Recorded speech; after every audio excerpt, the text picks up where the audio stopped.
مدینے کی سرزمین پر اسلام کی نئی صبح طلوع ہو چکی تھی۔ اذان کی پہلی صدا فضا میں گونجی۔ بدر کے میدان میں ایمان کی طاقت آزمائی گئی۔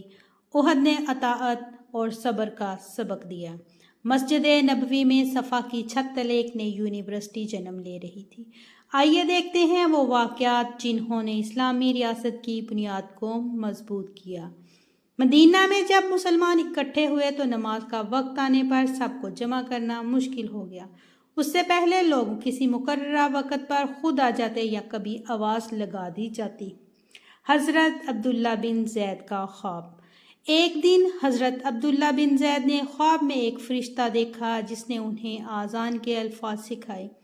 اللہ اکبر، اللہ اکبر، اشہد ان لا الہ الا اللہ، اشہد ان محمد رسول اللہ، حی علی الصلاۃ، حی علی الفلاح۔ وہ فوراً حضور نبی اکرم صلی اللہ علیہ وآلہ وسلم کی خدمت میں حاضر ہوئے اور خواب سنایا۔ نبی صلی اللہ علیہ وآلہ وسلم نے فرمایا، یہ خواب حق ہے۔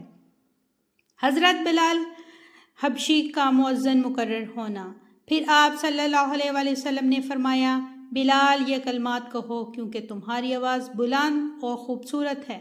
یوں حضرت بلال اسلام کے پہلے مؤذن بنے۔ پہلی اذان کا اثر جب مدینہ کی فضاؤں میں پہلی بار اللہ اکبر کی صدا گونجی تو پورا شہر گونج اٹھا۔ مسلمان خوشی سے دوڑے آئے اور منافقین اور یہودی حیران رہ گئے۔ تاریخ میں پہلی بار اذان نے اسلامی تہذیب کو ایک نئی شناخت دی۔ غزوہ بدر 2 ہجری۔ قریش نے مدینے کے مسلمانوں کی تجارت روکنے کے لیے مکہ اور شام کے راستے پر دباؤ ڈالا۔ مسلمان بھی اپنی جدوجہد کے آغاز کے لیے تیار تھے۔ لشکر کی تعداد مسلمان 313، بہت کم ہتھیار، صرف 2 گھوڑے اور 70 اونٹ تھے، اور کفار کے پاس 1000 کا پورا لشکر، 100 گھوڑے اور 600 زرہ تھی۔ بدر کے میدان میں جنگ ہوئی۔ نبی صلی اللہ علیہ وآلہ وسلم نے دعا فرمائی، یا اللہ اگر یہ لوگ آج ہار گئے تو زمین پر تیرا نام لینے والا کوئی نہیں رہے گا۔ اللہ تعالیٰ نے فرشتے بھیجے جو مسلمانوں کے ساتھ مل کر لڑے۔ مسلمانوں کو عظیم فتح ملی۔ قریش کے بڑے سردار ابو جہل، عتبہ، شیبہ مارے گئے۔ یہ پہلی جنگ تھی جس نے اسلام کو طاقت بخشی۔ بدر کے بعد مدینہ میں مسلمانوں کی حیثیت مضبوط ہو گئی اور قریش کی طاقت کو پہلا بڑا دھچکا لگا۔ بدر کی شکست کا بدلہ لینے کے لیے قریش نے 3000 کا لشکر تیار کیا اور مدینے پر حملہ کر دیا۔ مسلمان 700 تھے اور کفار 3000۔ نبی صلی اللہ علیہ وآلہ وسلم نے مدینہ کے باہر احد کے پہاڑ کے قریب کا میدان منتخب کیا۔ 50 تیر اندازوں کو پہاڑ پر بٹھایا اور حکم دیا، کسی حال میں اپنی جگہ نہ چھوڑنا، چاہے ہم جیت جائیں یا ہار جائیں۔ جنگ کا آغاز ہوا۔ ابتدا میں مسلمان غالب آئے، کفار بھاگنے لگے۔ تیر اندازوں کی غلطی مال غنیمت کو دیکھ کر کچھ تیر انداز اپنی جگہ چھوڑ گئے۔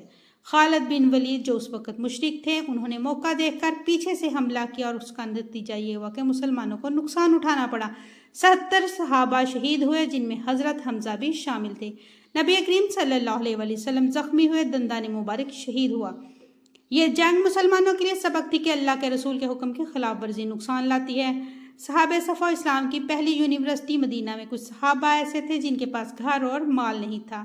نبی صلی اللہ علیہ وآلہ وسلم نے مسجد کے ایک حصے میں ان کے لیے جگہ مخصوص کی جسے صفا کہا جاتا۔ یہ لوگ مسجد ہی میں رہتے، سوتے اور نبی صلی اللہ علیہ وآلہ وسلم سے تعلیم حاصل کرتے۔ ان کا مقصد قرآن و سنت کی تعلیم لینا، دین سیکھ کر دنیا کے کونے کونے میں پہنچانا تھا۔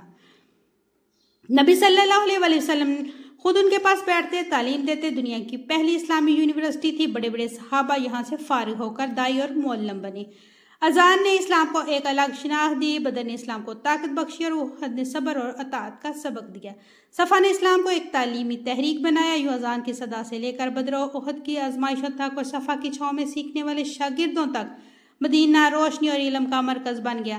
سب صرف شروعات تھی۔ انشاءاللہ اگلی قسط میں ہم دیکھیں گے کہ خندق کی کھدائی، حدیبیہ کا معاہدہ اور وہ دن جب مکہ کے دروازے اسلام کے لیے کھل گئے۔ ویڈیو پسند آئی ہو تو لائک کریں، شیئر کریں اور سبسکرائب کرنا مت بھولیں۔ پھر ملیں گے